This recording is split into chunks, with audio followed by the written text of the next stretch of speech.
Gemini, ito po ang ganap sa inyo sa September 20 hanggang September 26. 1 week reading.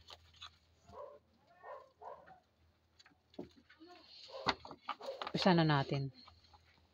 Ano po ganap kay Gemini sa September 20 hanggang 26.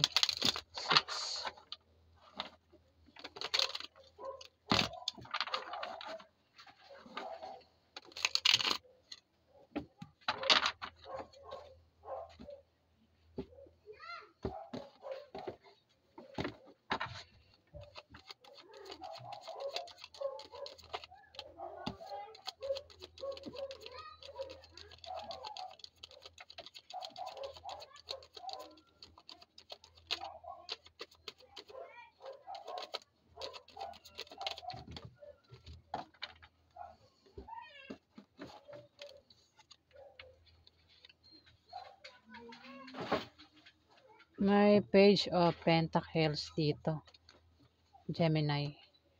Page of Pentacles. May darating sa inyo na magandang balita o resulta ng pinasukan yung scholarship o trabaho. Ayan, kung meron daw kayong inaantay na balita o resulta, paparating na daw po yan sa 1 week na yan. At maganda raw po yung resulta o balita. Pwedeng iba sa inyo ay nag-apply, maring malaman na yung resulta na kayo daw ay tanggap. Ayan, kasi maganda raw yung balita o resulta. Ayan. Kayo lang nakakalam kung ano yan, Gemini.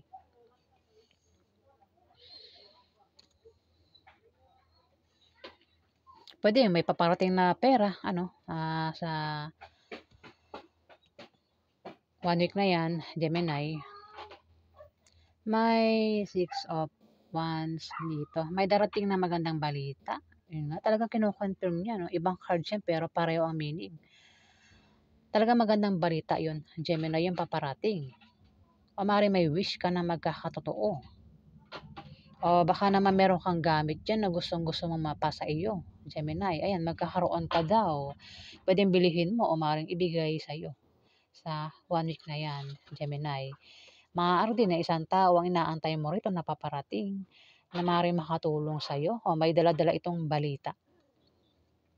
Strength, malakas ka. Kung may taong mahina ang tingin sa inyo, yun ang akala nila, no? Kasi ang iba sa inyo talaga ay malakas. Kaya nyo raw po magpaamo ng isang matapang na tao.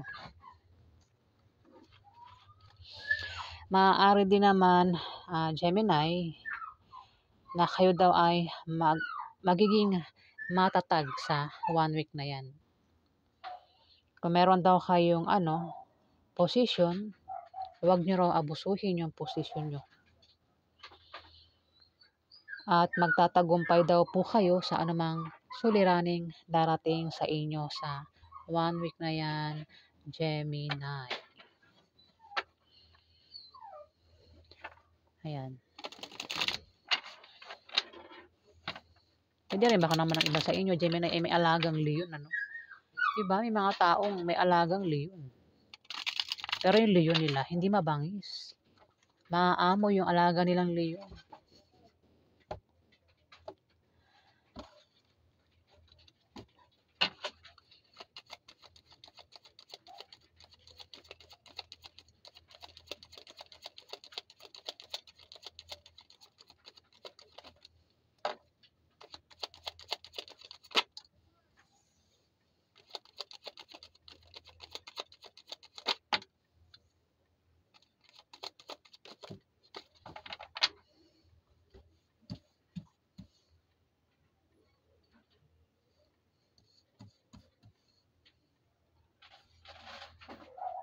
Hmm. 6 of Swords. Wait lang, niligay ako. Pasensya na po. Maaaring ikaw daw ay aalis, Gemini. Aalis o maaaring kayo ay mag-travel. Meron kayong pupuntahan sa 1 week na yan. Maaaring puntahan nyo isang Scorpio, Pisces o Cancer babae. O siya yung magta-travel papunta sa inyo, Gemini. Ayan.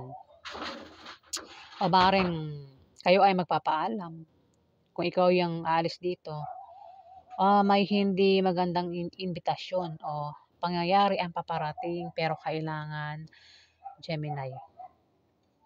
Kung titignan mo sa picture ano, ang iba sa inyo nakaranas ng krisis ano, meron kayong pinagdaanan dito. Kung hindi ikaw yan, maaaring isang Scorpio, Pisces o Cancer ang nakaranas ng krisis dito. Pero may saklolo. Maaaring ito ialis na, kung ikaw yan, maaaring aalis ka na kung sample dito nakaranas kayo ng binaha. Ngayon, may taong tutulong sa inyo para kayo ay makaalis sa baha na yan. Ayan, may taong sasaklolo sa inyo. Ayan, dito. Kumbaga sa krisis, pagsubok, ayan, makakaalis na kayo. Gemini. Kung hindi man ikaw yan, itong Scorpio, Pisces o Cancer ang tinutukoy. Gets ba? Ayan. May 8 of Wands dito. Meron kang mabilisang pagdidesisyonan. Kung hindi naman may tao sa paligid mo ang biglang magdidesisyon. Posible rin na may maantalang pangyayari o di kaya may grupo ng mga tao ang mag-aaway-away sa 1 week na yan, Gemini. Ikaw ito, isa kang babaeng Gemini. Ay hindi, lalaki. Lalaking Gemini. Tumapat yung Page of Pentacles. Isang balita, magandang balita. Bukang maantala, Gemini. Kasi may 8 of Wands dito. Mayroon daw maantala na mangyayari. Pwedeng kung may inaantay kang balita na paparating o resulta man yan na inaantay mo, pwedeng maantala sa 1 week na yan. Kung hindi man, meron ka raw meron kang mabilisang pagdidesisyonan dito o may taong mabilisang magdidesisyon. Kung hindi man ikaw yan. Baka may grupo ng tao mag-aaway-away dito. Kung meron kang grupo sa online, grupo sa lugar nyo, maaaring mag-aaway-away sa 1 week na yan, Gemini. Grupo. Ayan, meron ka bang grupo? Grupo.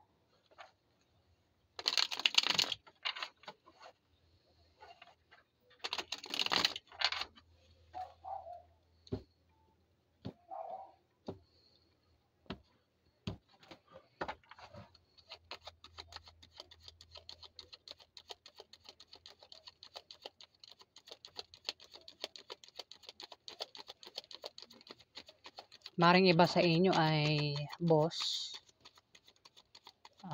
pinuno, pwedeng teacher. Kasi nakaupo kayo dito eh. Pwedeng, kumbaga, parang mataas yung nyo, position. Iba sa inyo, Gemini.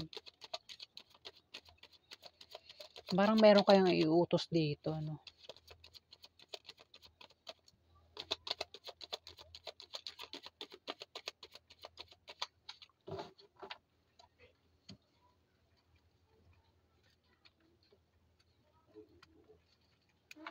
Pwedeng iba sa inyo kung may grupo, kayo yung admin dito, ano, Gemini, admin kayo. Pag may utos, ayan, sinusunod yung utos nyo.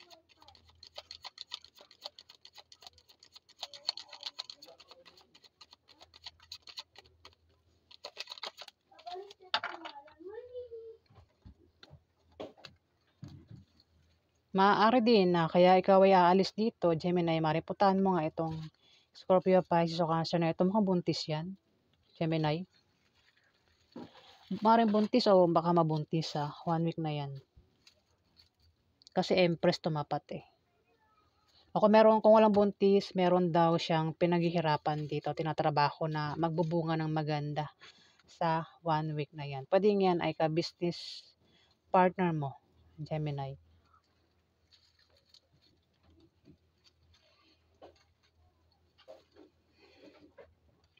Knight of Cups.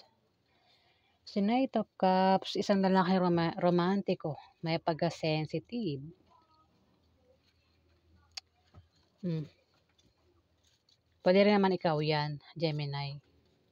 Pero kung hindi ikaw 'yan, may tao dito na water sign, may-aalok daw ito sa'yo sa 1 week na 'yan. Puwedeng alokin ka ng trabaho, ng bagong business, bagong, ah, love life, basta may alok daw dito. Ayun, nag-aalok siya ng cups dito. Kung ano may alok, pag-isipan mo kasi puwedeng yung alok niya ay panloloko lang, Gemini. Ayan, oh, mukhang panloloko lang ano pero kasi may strength dito, eh, strength. Baka akala siguro ng taong mahina ang tingin sa'yo, eh, madali kang maloko. Hindi niya alam. Hindi ka basta-basta nagpapaloko, Gemini, kung ikaw yung maloloko dito. Ingat ka nga sa alok o yan ay imbitasyon. Puwede ikaw ay makatanggap ng tawag, message, chat dahil sa imbitasyon na ito o offer na ito. Pero kailangan pag-isipan mo bago mo tanggapin na sa 1 week na 'yan. Kasi puwedeng panloloko lang yung imbitasyon o alok o offer. May 8 of Pentacles dito. May darating sa inyo na mga bagong kasanayan o kaalaman. Puwede rin kayo ay maging busy sa trabaho nyo o sa negosyo nyo o maaaring sa bahay nyo. Pero kasi may gano'n 'di ba? May bahay kayo pero do'n kayo nagtitinda, nando'n yung negosyo nyo. Ayan, maging busy raw po kayo sa 1 week na 'yan sa trabaho nyo o sa negosyo nyo at ang kapalit po niyan ay pera. Ayan, Gemini. May Empress dito, puwedeng may buntis, puwedeng manganak sa 1 week na 'yan o buntis pa lang. Puwedeng isang Scorpio, Pisces o Cancer, babae. Puwedeng 'yan ay asawa mo, girlfriend mo, third party, ex mo. Puwede rin member ng pamilya mo 'yan, puwedeng kapatid mo na babae, kamag-anak mo na babae, Gemini. Ayan, buntis o maaaring mabuntis kung hindi pa buntis. Kung hindi pa buntis, maaaring mabuntis sa 1 week na 'yan. Mayroon kasi magbubunga dito. Puwedeng magbunga ng baby o magbunga ng, pinaghirapang proyekto. Kung ano man 'yang pinaghirapan, magbubunga ng maganda. Gets ba? Ayan. So, 'yan po ang ganap sa inyo sa 1 week na 'yan. Kung nagustuhan niyo ang aking reading, huwag kalimutan mag-like at mag-subscribe. At sa mga subscriber po, maraming salamat guys. Salamat po.